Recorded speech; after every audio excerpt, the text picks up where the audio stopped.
Deepening our spiritual influence means facing challenges.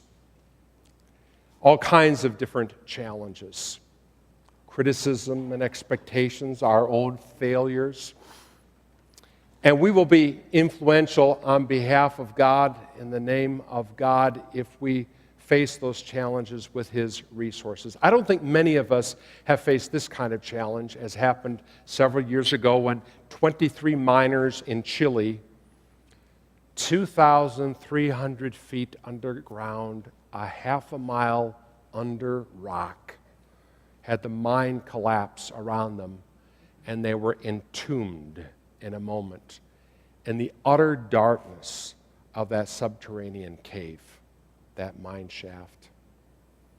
I've taken tours of mines, and they creep me out, the safe ones, the ones that go 100 feet underground, 2,300 feet underground, and they are encased in rock.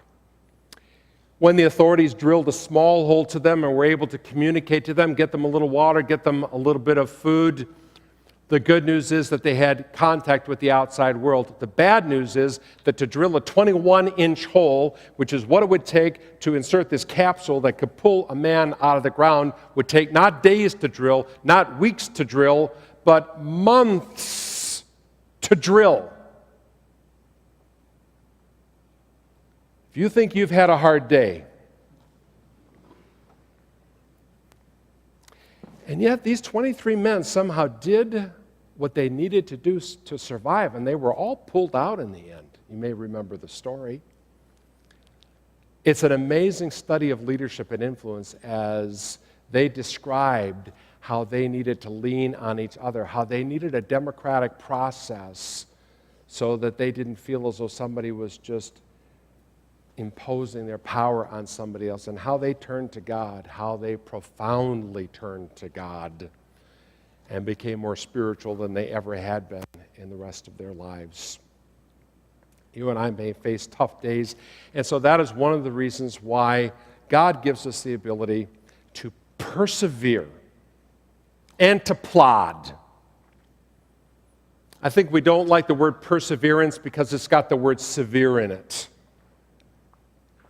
I don't think we use the word very much anymore, and yet the wisest people that you know, the people who have the most to offer, have had to persevere through some challenge, through some difficulty. And sometimes they persevere by plodding, just painfully, slowly putting one foot in front of the other.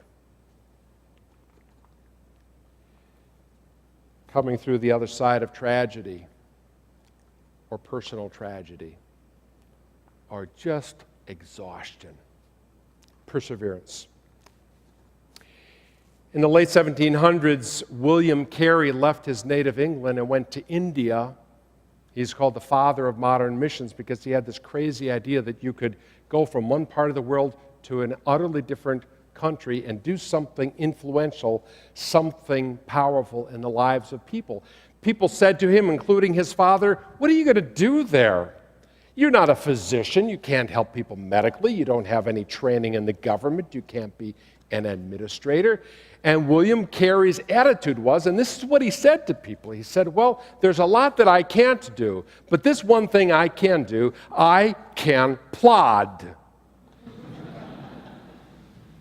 He went to India and he began this laborious work of learning indigenous languages, creating dictionaries and grammars, starting to translate the Bible into these other languages year after year.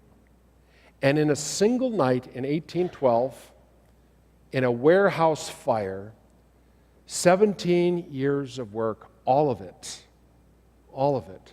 was destroyed, including all of their accounting books and the supply of paper that had been imported from England. I dare say I would have gone back home, said, "God, I tried, but you allowed this thing to happen." What William Carey did is, after the fire, he started over.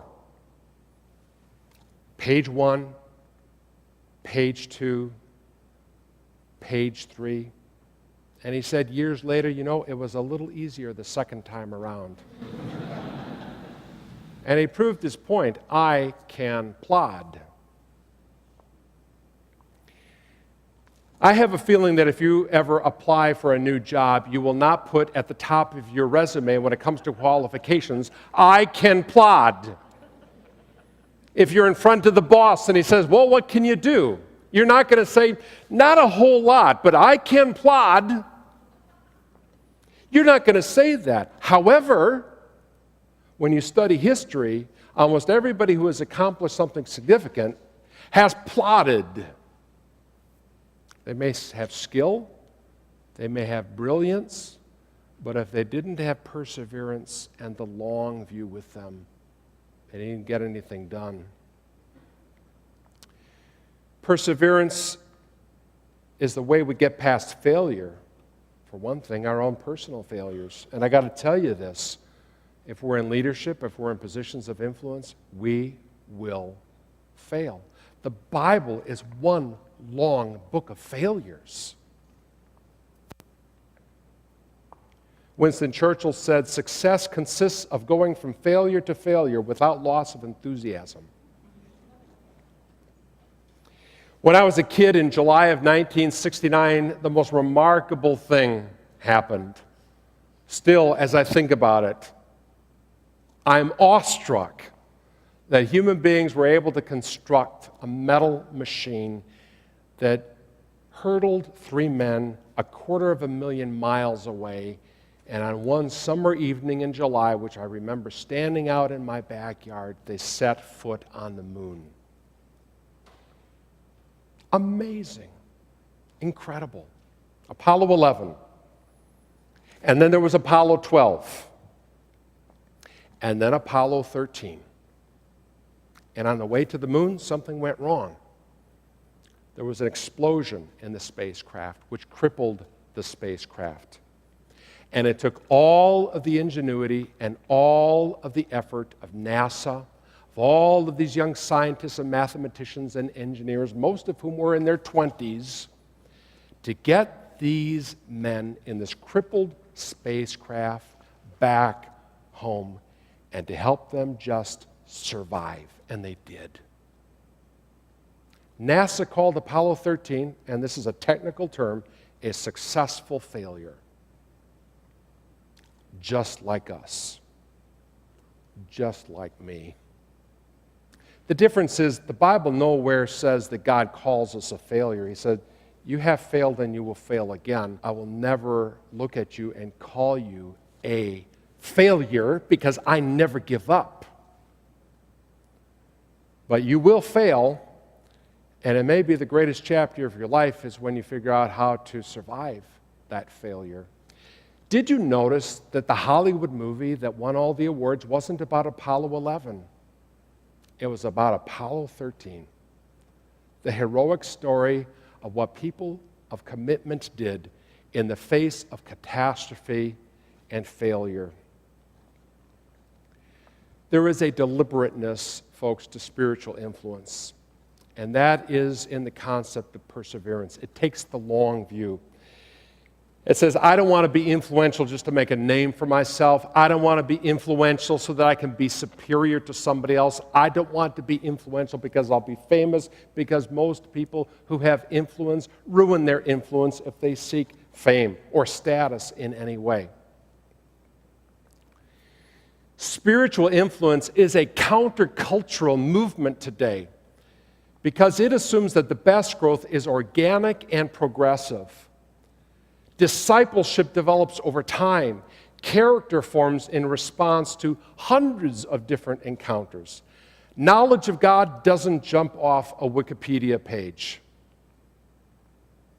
In spiritual influence, we are challenging people in many ways to slow down, to let truth percolate, to develop many relationships that will yield many different insights.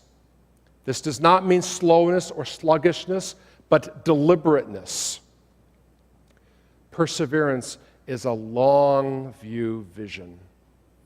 The best work we can do is so important, so big, so visionary that it cannot be completed in a lifetime.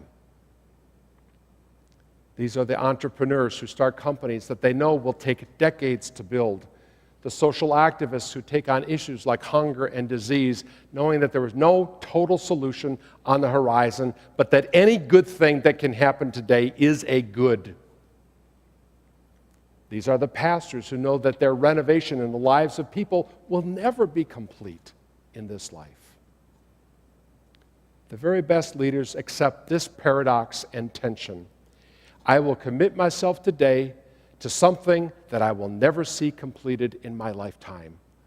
But why would I want to commit myself to anything less?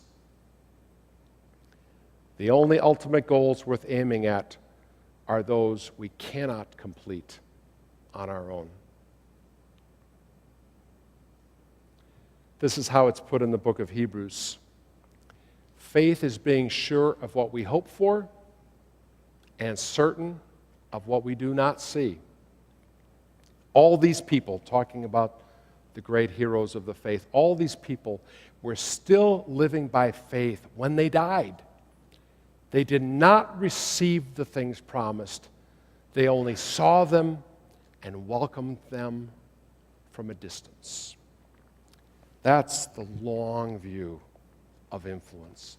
That's the big picture of influence. That's the ideal that will say, I'm going to do what I can, what needs to be done tomorrow, regardless of whether I get credit for it, regardless of whether it works tomorrow, because it probably won't work tomorrow. But I will do it because it's the right thing. And I will do it in my place of work. I will do it in my church. I will do it in my family. I will pray for people who are in the business world, for believers who are educators, for people who work in the government. I will pray that everybody around who has a relationship with God will say, I want to be influential by being an instrument in your hands, because you are the only one that can have an enduring influence in the lives of other people. And folks, honestly, I'm seeing a lot of people thinking this way today, and it's exciting. They're not thinking about the four walls of the church where the work of God happens. They're not thinking about pastors as being the people that do the spiritual work or other, quote, spiritual leaders. They're saying, let us have at it. Let us roll up our sleeves. But let's understand how it is that God flows things to us. His discernment, His wisdom, His power, His authority, great ideas and high ideals, and many, many other things, and generously pass them on to other people.